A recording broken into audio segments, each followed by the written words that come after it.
নমস্কাৰ বন্ধু-বান্ধৱীসকল, আজিৰ এই ভিডিঅ'লৈ আপোনালোক সকলোকে স্বাগতম জনাইছোঁ। আকৌ লৈ আহিছোঁ কেইটামান নতুন খবৰ। ইয়াতে লিখা আছে গভ নিউ ৰুল, চৰকাৰে এইকেইটা নিয়ম নামানিলে ভৰিব লাগিব জৰিমনা। জানক আজিৰে পৰা নতুন নিয়ম। 1 নম্বৰ হ'ল ড্ৰাইভিং লাইচেন্স RC ৰখাৰ টেনশ্যন লোৱাৰ দৰকাৰ নাই। ইয়াৰ লগতে মিঠাই দোকানে বেচিব নোৱাৰিব মিঠাই, দেশৰ বাহিৰলৈ টকা পঠালে ভৰিব লাগিব GST। আহক আমি 1 নম্বৰ খবৰটো শুনো। দোকানবোৰ পুৰণি মিঠাই বেচিব নোৱাৰিব এতিয়াৰে পৰা। গ্ৰাহকক বনোৱা তাৰিখ আৰু মেয়াদ উকলা তাৰিখৰ জনাব লাগিব। যদি কোনো কাৰণত মিঠাইৰ কাৰণে গ্ৰাহকক কোনো অসুবিধা হয় তেন্তে আইনগত ব্যৱস্থা হ'ব। টিভিৰ দাম বাঢ়িব, 5% টেক্স বাঢ়িব সকলো টেলিভিছনেৰে। এতিয়াৰে পৰা আপুনি টিভি কিনিব গ'লে অধিক ধন ব্যয় কৰিব লাগিব।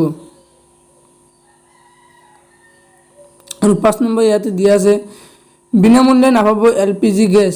চৰকাৰী যোজনা যিয়ে প্ৰধানমন্ত্ৰী নৰেন্দ্ৰ মোদীক 2বাৰৰ বাবে প্ৰধানমন্ত্ৰী হ'বলৈ বহুত সহায় কৰিছিল, সেই প্ৰধানমন্ত্ৰী উজ্জ্বলা যোজনা এতিয়াৰে পৰাই বিনামূল্যে নাপাব। 1 অক্টোবৰৰ পৰা কোনো ধৰণৰ ছাবচিডি নাপাব আৰু চৰকাৰী দামতেই কিনিব লাগিব। আৰু বিদেশৰ লগত বিত্তীয় লেনদেন কৰে তেন্তে এতিয়াৰে পৰা ভৰিব লাগিব TCS। মানি ট্ৰান্সফাৰ কৰাৰ ক্ষেত্ৰতো টেক্স বৃদ্ধি কৰিছে চৰকাৰে।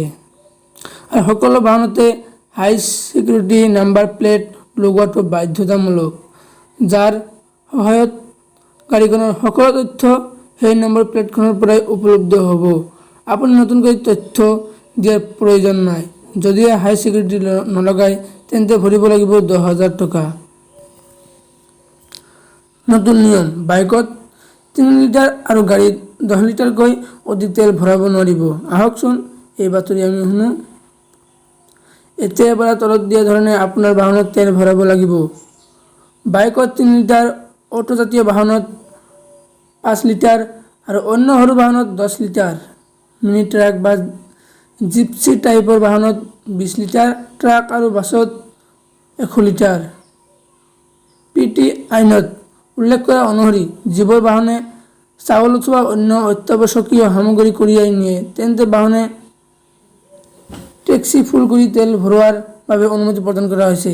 এই নিয়ম শেহতীয়াকৈ প্ৰযোজ্য কৰা হৈছে অসমৰ কাষৰীয়া ৰাজ্য মিজোৰামত। কৰোনা কেন্দ্ৰিক পৰিস্থিতিৰ বাবে সময়তে ৰাজ্যখনত বহু ঠাইত ইন্ধন যোগান ধৰিব নোৱাৰাৰ ফলত কৃত্ৰিম নাটনি হৈছে, যাৰ বাবে এই ব্যৱস্থা গ্ৰহণ কৰিছে মিজোৰাম চৰকাৰে। তো বন্ধু-বান্ধৱীসকল, আজি এইখিনিয়ে আছিল।